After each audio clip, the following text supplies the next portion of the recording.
Fala galera, tudo bem? Aqui professora Débora Oliveira e eu vou dar início hoje à nossa primeira aula de revisão para a ESA, principais conteúdos de literatura, os conteúdos que mais vêm sendo cobrados nos últimos anos para a sua prova da ESA, beleza? Então a gente vai fazer aí uma revisão do que mais vem caindo nos últimos anos na sua prova, começando por Barroco, escola literária que vem sendo cobrada com bastante frequência nas últimas provas de literatura da ESA, ok?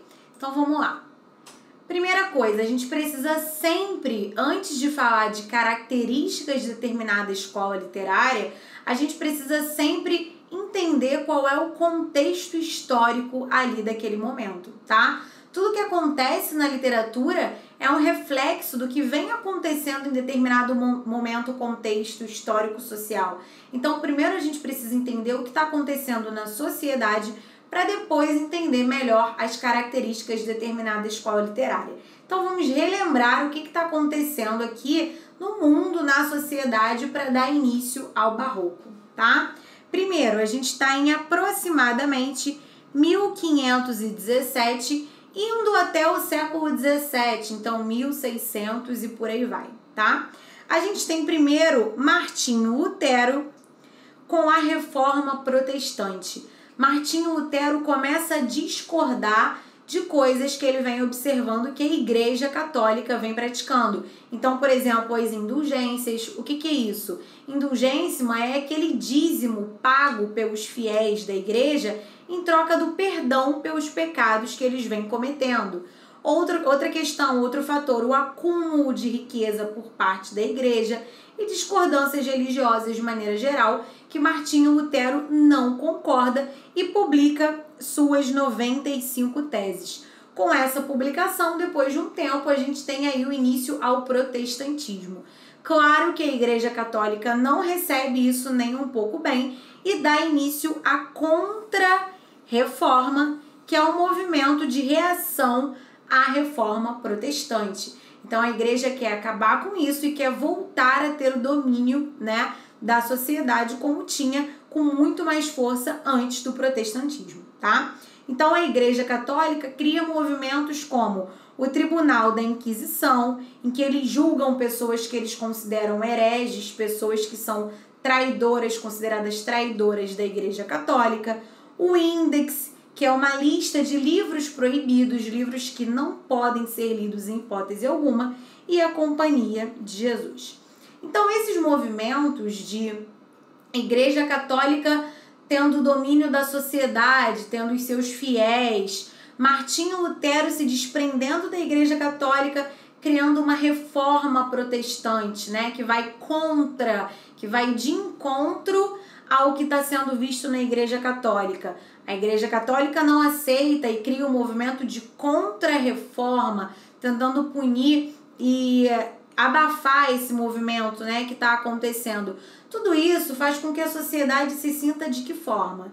Se sinta com dúvidas, olha aí, com questionamentos, com inseguranças. Os fiéis ficam sem saber exatamente o que pensar. Poxa, eu concordo com a Igreja, mas nesse ponto eu concordo com o Martinho, mas agora a Igreja vem com uma força muito grande, proibindo, e aí eu não sei o que pensar. Esse é o sentimento, né, da sociedade, das pessoas, o sentimento de dúvidas, de confusão, de questionamentos, de inseguranças, tá? Então a gente tem aí dualidades, pecado versus perdão, céu versus inferno. O tempo todo uma sociedade em dúvida, uma sociedade que se questiona, que não sabe exatamente o que pensar, tá? O Barroco começa a ter a força, né, o estopim, o ponto de partida no Brasil, a partir da publicação de Prosopopeia, obra de Bento Teixeira, em 1601. É considerada aí a obra marco inicial do Barroco no Brasil, beleza? Então, com base nesse contexto histórico e social que a gente viu, quais vão ser as características do Barroco? A gente tem paradoxos e antíteses, claro, ser uma sociedade em dúvida, em contradição no pensamento, A gente tem aí como que a gente expressa isso por meio do poema, do texto? Com paradoxos, com antíteses, que são oposições de ideias, né? A gente tem a presença da hipérbole, que é o exagero, do hipérbato, da ordem, da inversão da ordem direta da frase, do período. A gente tem uma mulher que ora é angelical, ora é diabólica, ou seja, sempre esse conflito, sempre essa dualidade, essa oposição. A gente tem, obviamente, referências religiosas no poema, é um período de uma religião muito exacerbada, né? Deus é o principal ali, meio, centro da sociedade, a religião está muito acima da razão. Metáforas. E a gente tem também uma característica específica do barroco, que aparece inclusive na arte, né, sem ser na literatura, mas também nas pinturas, nas obras, nas telas, que é o chiaroscuro. O que é o chiaroscuro? Surge lá na Itália e significa essa oposição entre claro e escuro, entre luz e sombra. E eu coloquei aqui para vocês conseguirem visualizar essa oposição luz e sombra, claro e escuro, por meio dessa tela, olha só. É uma obra, né? Cristo Crucificado é o nome do pintor barroco Diego Velázquez. E aí, olha só, e também uma característica bem específica do barroco, que é a presença do chiaroscuro. Chiaroscuro vai ser um termo italiano, tá? Que representa claro e escuro, essa dualidade entre luz e sombra. Para vocês conseguirem visualizar melhor, eu coloquei aqui uma tela, tá? Olha só, Cristo Crucificado, do pintor barroco Diego Velázquez, que representa essa técnica. Então, a gente vê a escuridão, ó, ao redor da tela, pela claridade, pela luz aqui com Cristo, né? E a escuridão, a sombra, nesse pedaço todo aqui restante da obra. Então, também tem essa técnica que é uma característica do barroco, tá? Principal que vocês precisam saber de qualquer maneira no barroco são as duas correntes, tá? Cultismo e conceptismo. Cultismo também pode aparecer com o nome gongorismo, porque foi uma técnica em homenagem ao poeta espanhol Luís de Góngora, tá? Então, Luís de Góngora dá nome a esse termo aí, gongorismo. Cultismo é o que mais aparece. Se aparecer gongorismo, ok, já sabem que é a mesma coisa. O cultismo, ele tem relação com o rebuscamento da linguagem, a preocupação com a forma do poema, com os termos que vão ser escolhidos para compor aquele poema. Enquanto nós temos o conceptismo. O conceptismo também pode ser chamado de quevedismo, em homenagem ao poeta espanhol Francisco de Quevedo. Então, quevedismo em homenagem a Quevedo. Mas o que mais aparece é conceptismo. O conceptismo tem a ver com o rebuscamento da mensagem, ou seja, a argumentação sólida, concreta, o objetivo de persuadir o outro. Não importa muito a questão desses termos, das palavras que vão ser escolhidas. O importante é que a argumentação seja boa, tá? Então, cultismo tem a ver com a linguagem e com o formato do poema, a forma, e conceptismo com a mensagem, com o conteúdo, com a argumentação, tá? Então, olha só, eu coloquei aqui para vocês um exemplo de cada. Cultismo. No cultismo a gente tem, olha só, o preciosismo linguístico, uma erudição minuciosa, né? Então, termos muito eruditos, pouco usuais, o que dificulta a compreensão da mensagem, o entendimento. Uma ornamentação estilística. Eu vou ler só a segunda estrofe para vocês entenderem o que eu tô falando. É planta que de abril favorecida por mares de soberba desatada, florida galeota empavesada, sulca ufana navega destemida. Tem sentido? Claro que tem, vocês podem buscar a interpretação do poema, mas é fácil entender? Pelo que eu li aqui, você conseguiu entender alguma coisa? É difícil, né? são termos eruditos, são construções estilísticas, tem uma ornamentação, dificultam um pouco a mensagem, tá? Enquanto a gente tem o conceptismo, que está mais preocupado com a argumentação. Então, dá mais valor ao raciocínio lógico, racionalista, retórica aprimorada, objetivo de persuasão, de convencer o outro, né? Então, olha aí o exemplo. A Jesus Cristo, nosso Senhor. Vou ler esse para explicar para vocês a questão da argumentação, do que está sendo dito, tá? Olha só. Pequei, Senhor, mas não porque hei pecado, da vossa alta piedade me despido. Antes, quanto mais tenho delinquido, vos tenho a perdoar mais empenhado. Se basta a vós irar tanto pecado, a abrandar-vos sobeja um só gemido, que a mesma culpa que vos há ofendido, vos tem para o perdão lisonjeado. Se uma ovelha perdida, já cobrada, glória tal e prazer tão repentino vos deu, como afirmais na sacra história, eu sou o Senhor, ovelha desgarrada. Cobrai-a e não queirais, pastor divino, perder na vossa ovelha a vossa glória. O que ele está fazendo aqui? O que o eu lírico está dizendo? Ele pecou, tá? Ele cometeu um pecado, como vocês estão vendo aqui. Pequei, Senhor, tá?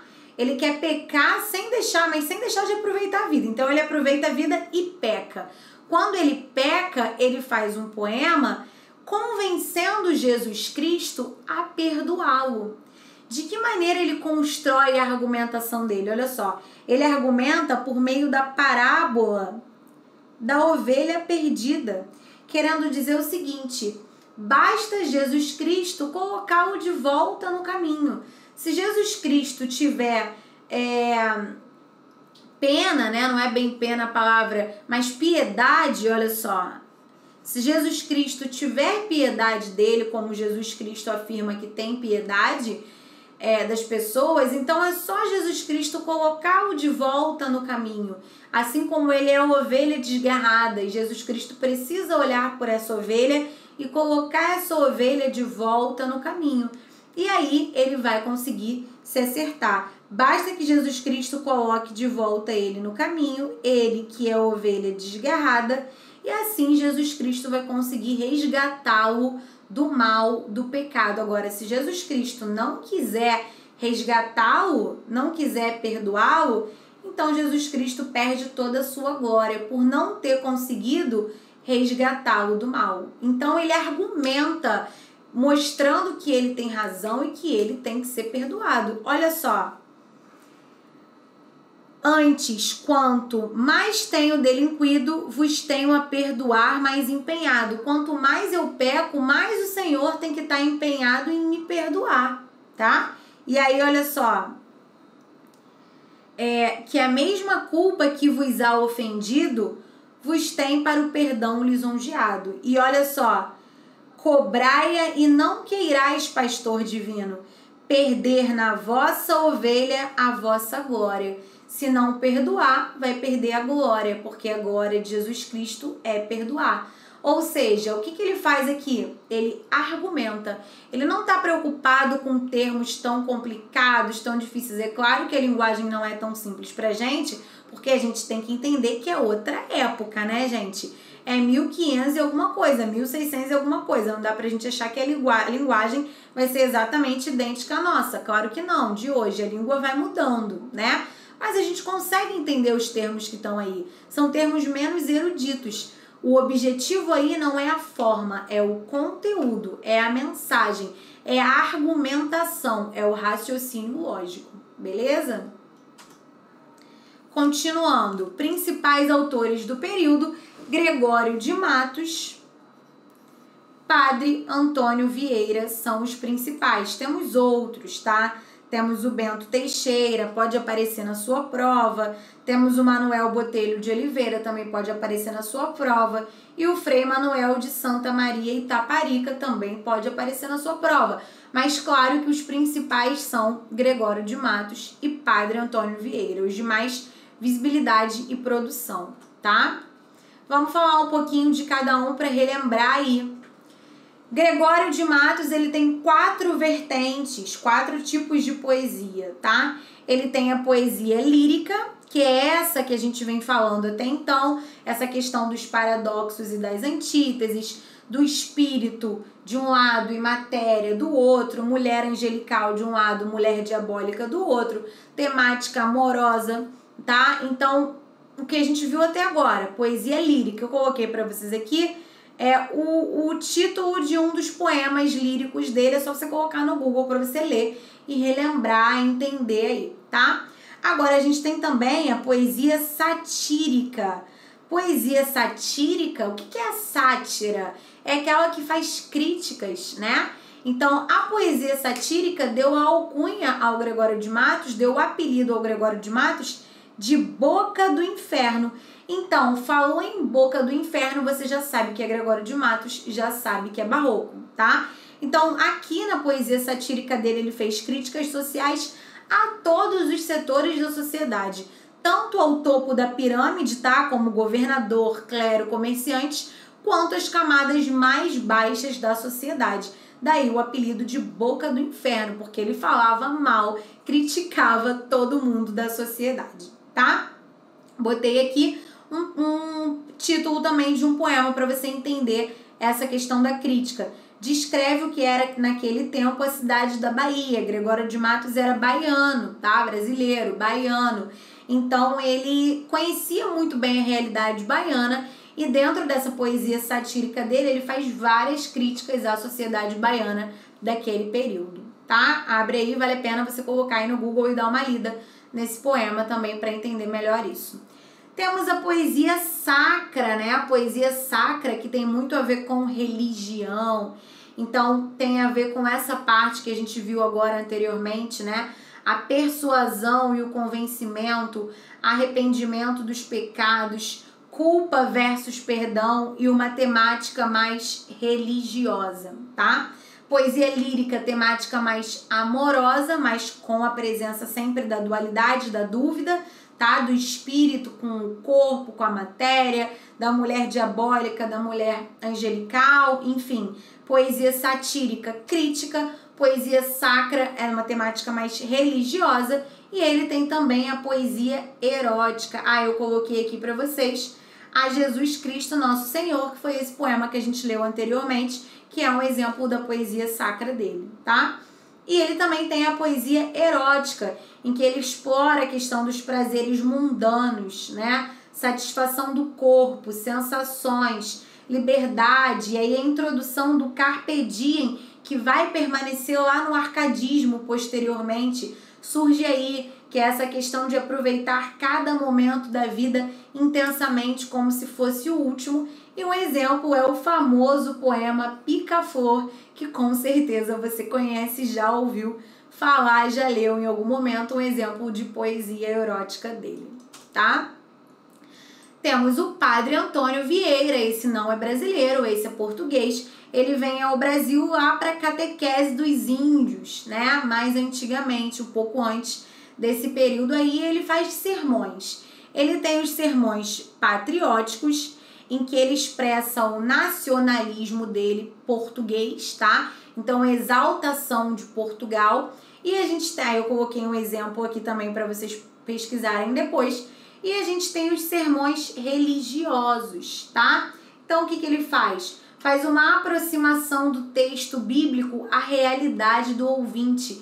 Ele é muito bom naquela questão da catequese dos indígenas, porque ele consegue se aproximar a Bíblia, aproximar o texto bíblico da realidade do ouvinte, né, dos indígenas e dos demais ouvintes, por meio de peças teatrais e metáforas e analogias.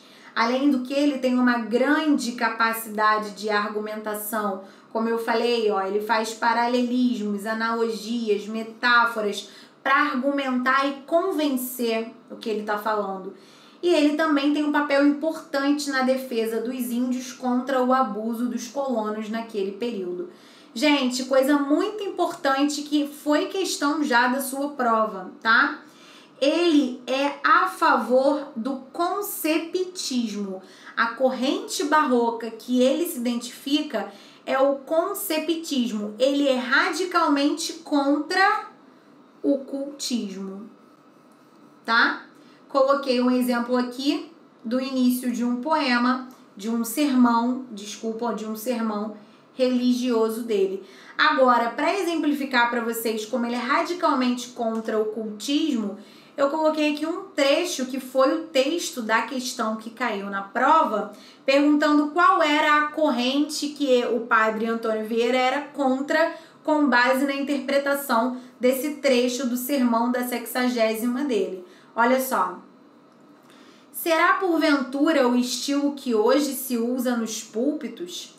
Um estilo tão empeçado, um estilo tão dificultoso, um estilo tão afetado, um estilo tão encontrado toda a arte e a toda a natureza?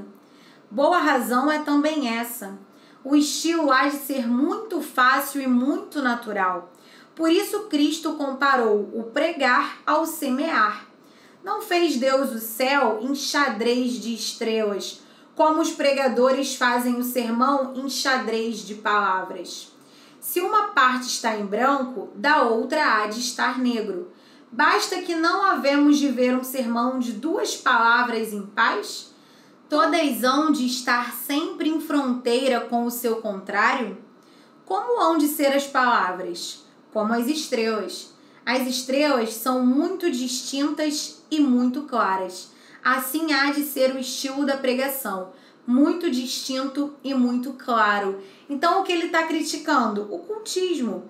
Ele está criticando essa erudição, essa utilização de palavras complicadas. Ele está querendo dizer o tempo todo o quê? Que fazer o sermão tem que ser simples. Cristo comparou o pregar ao semear. Então, o céu não é um xadrez de estrelas, o céu é mais simples. Então, o sermão não pode ser um xadrez de palavras, tá?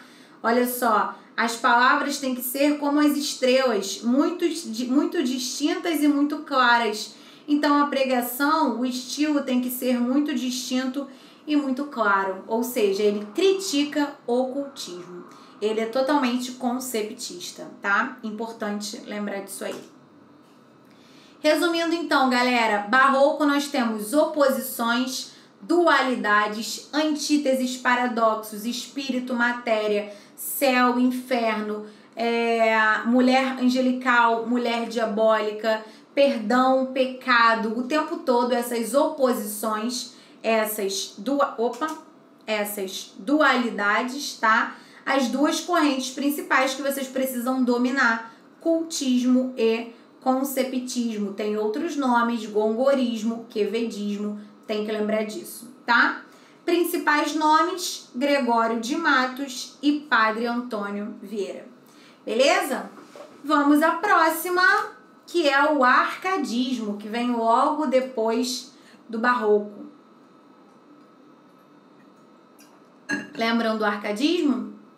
Arcadismo também pode receber os nomes, tá? Pode aparecer na sua prova também como neoclassicismo ou setecentismo. Setecentismo, por quê? Porque tá aqui, ó, nos anos de 1700 e alguma coisa, tá? Século XVIII, 1768, é quando a gente tem aí o início, o estopim, né? Vai até aproximadamente 1836, mas se desenvolve principalmente nesses anos de 1700 e alguma coisa. Então, o setecentismo vem disso aí, tá? Vamos lá, gente.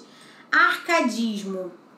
O que a gente tem de contexto? O que dá início ao arcadismo, de fato, é a publicação de obras poéticas, uma obra do Cláudio Manuel da Costa. Então, a partir daí, essa obra é considerada o marco, o início, tá, do arcadismo no Brasil, e esse período vai até Suspiros Poéticos e Saudades, do Gonçalves de Magalhães, que é considerada a obra inaugural do romantismo no Brasil. Então, o arcadismo abarca esse período aí. Qual é o contexto, gente? Em oposição ao barroco, a gente tem aqui uma valorização da razão. Menos religião, mais razão, influência do iluminismo, que é o que acontece aí nesse período. Então, a gente precisa lembrar que a história, ela é cíclica, né? Então, em determinados períodos, a razão é o principal, o homem é visto como o centro, como o principal, o pensamento, a razão, a racionalidade.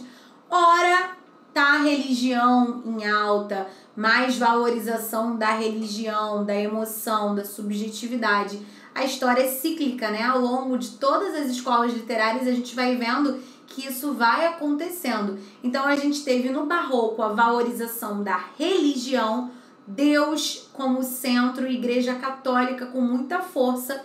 E aqui no Arcadismo agora, um tempo depois, a gente tem o Iluminismo. Então, menos religião, mais razão. Uma valorização do ser humano.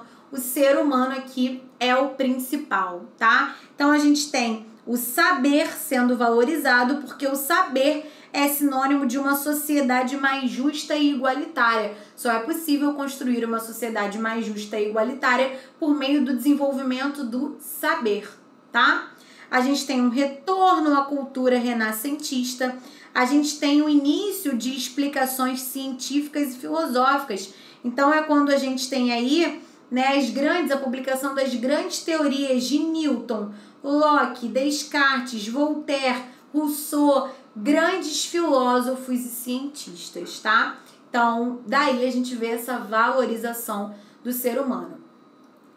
No Brasil, onde que o arcadismo ganha muita força, começa e se desenvolve com muita força? Em Minas Gerais. Isso acontece ao mesmo tempo do ciclo do ouro de Minas Gerais. E aí, Vila Rica, que hoje em dia é conhecida como Ouro Preto em Minas Gerais, é o principal centro da difusão do estilo arcade, né? Do arcadismo. Por que esse nome, arcadismo? Gente, é importante a gente lembrar. Quando a gente lembra disso, a gente entende, né? A gente automaticamente lembra as características do arcadismo. Nesse período, como a gente tem aí o desenvolvimento, né, do ciclo do ouro e por aí vai, o que a gente tem? A gente tem um grande desenvolvimento das cidades, uma urbanização que gera uma desorganização, barulho, movimentação. Logo, o ser humano começa a prezar pelo oposto disso, que é a paz, a tranquilidade, o silêncio, o equilíbrio, a harmonia. Qual é o local em oposição às grandes cidades? A natureza, né? Então, a natureza passa a ser valorizada em oposição à zona, ao caos urbano, tá? Ao barulho, à agitação. A natureza passa a ser valorizada, passa a ser vista como sinônimo de harmonia, paz, equilíbrio. E aí, por que o nome arcadismo? Arcadismo é um nome em homenagem à Arcádia, uma região habitada por pastores e ninfas na grande Grécia Antiga, né? Então, era um local visto como o local ideal, como harmônico, como tranquilo, um local habitado por pastores. Pastores aqui não no sentido do pastor da igreja, o pastor religioso não.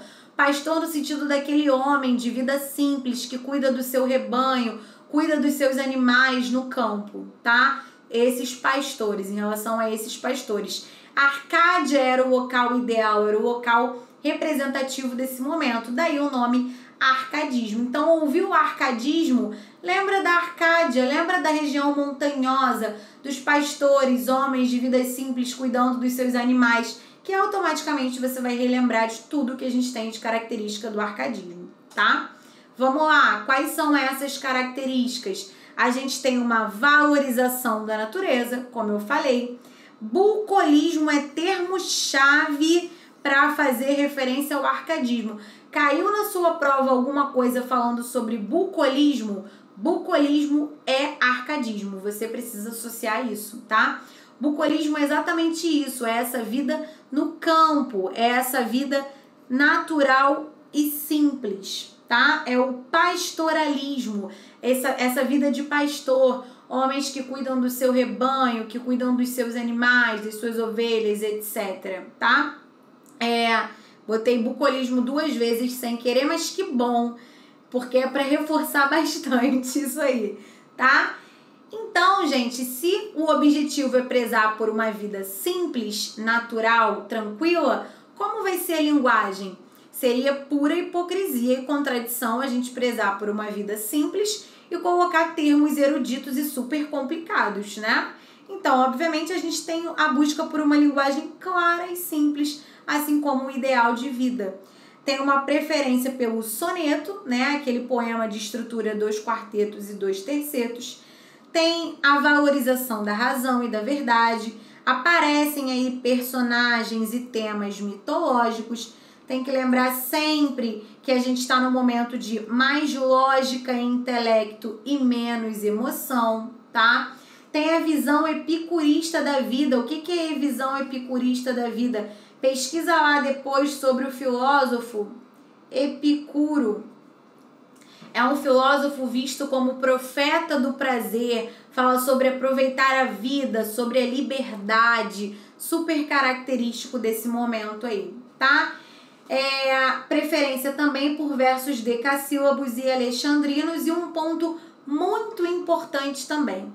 Os nossos poetas são poetas citadinos. O que significa isso?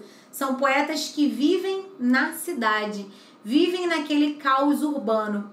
Então, não seria um pouco hipocrisia o cara que vive na cidade grande, no caos urbano, falando que tem que valorizar a natureza, que o ideal é morar no campo, ter uma vida simples como o pastor?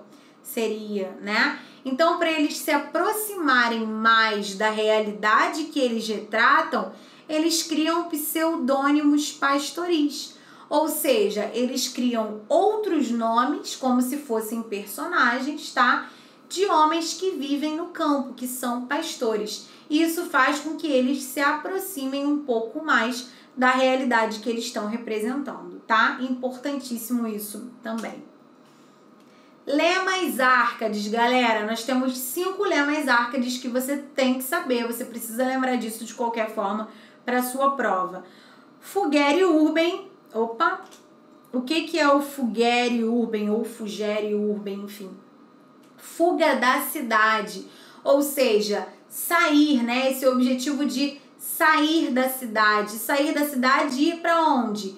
Ir para o campo, que dá origem ao locus amoenos, que significa lugar ameno, que é o campo. Então, fugir da cidade, essa fuga da cidade em busca do campo, de um lugar ameno, de um lugar tranquilo.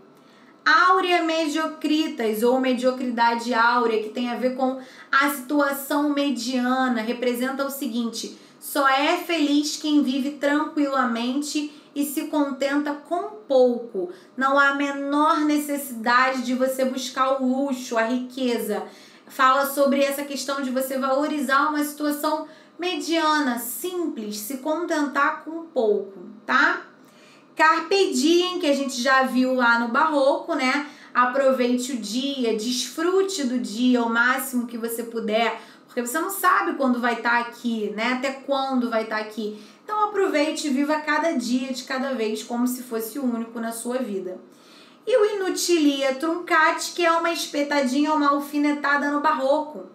Esse cortar o inútil faz tanto referência aos excessos, né? A cidade grande, a riqueza, cortar isso é inútil, isso não é necessário, quanto faz referência a uma crítica ao Barroco, aos excessos do Barroco, aos exageros, a linguagem rebuscada e erudita que a gente vê no cultismo, né?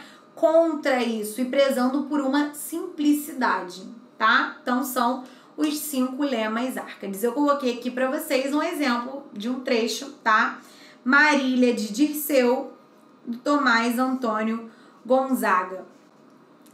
Ah, não, minha Marília, aproveite-se o tempo antes que faça o estrago de roubar ao corpo as forças e ao semblante a graça.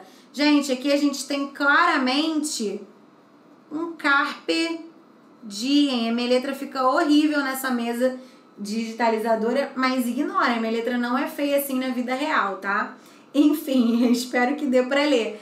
Claramente isso aí faz uma referência ao carpe diem, tá? Ou seja, Aproveita a vida agora, aproveita o tempo agora antes que você envelheça e não tenha mais força, não tenha mais graça, tá? Mas tendo tantos dotes da aventura, só a preço lhes dou, gentil pastora. Olha lá a questão do pastoralismo, né? Depois que o teu afeto me segura, que queres do que eu tenho ser senhora?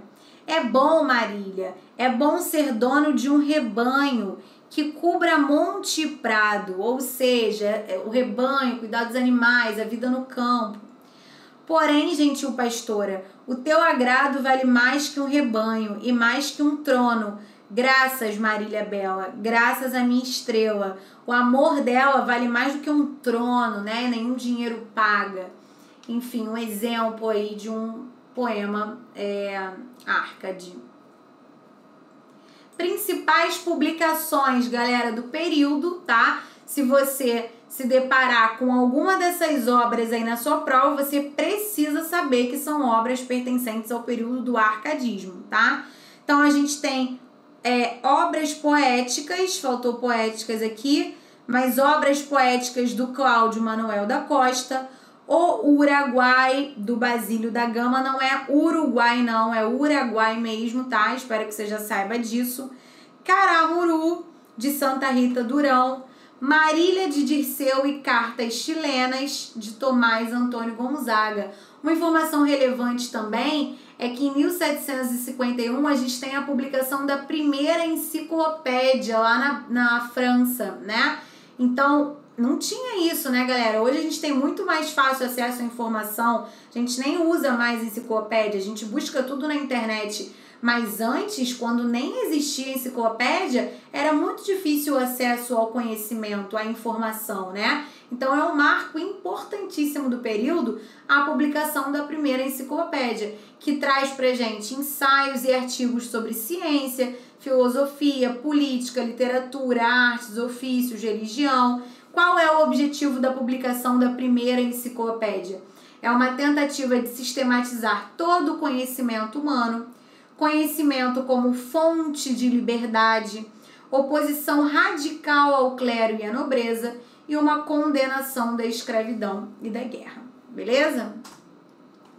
Principais autores do período: Tomás Antônio Gonzaga, como a gente já falou, né? Que tem duas vertentes aí. Tem a poesia lírica, em que ele fala sobre principal obra Marília de Dirceu, que é um pseudônimo para a mulher que ele amava, que era Maria Doroteia Joaquina de Seixas, tá? Marília de Dirceu é um pseudônimo dela.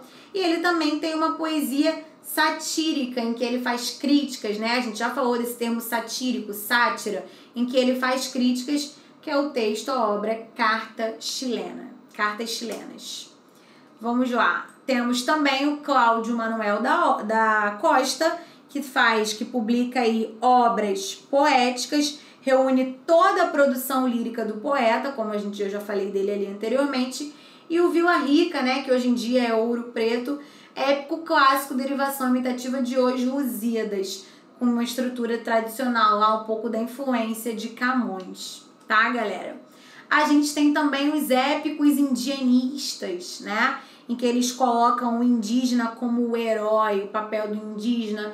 Eles mencionam a questão da natureza exuberante. Lembra um pouquinho a primeira geração do romantismo, tá? E a gente tem Uruguai e Caramuru, só que o conteúdo é bem diferente, né, daquela primeira geração. Tô só falando em relação a características, tá?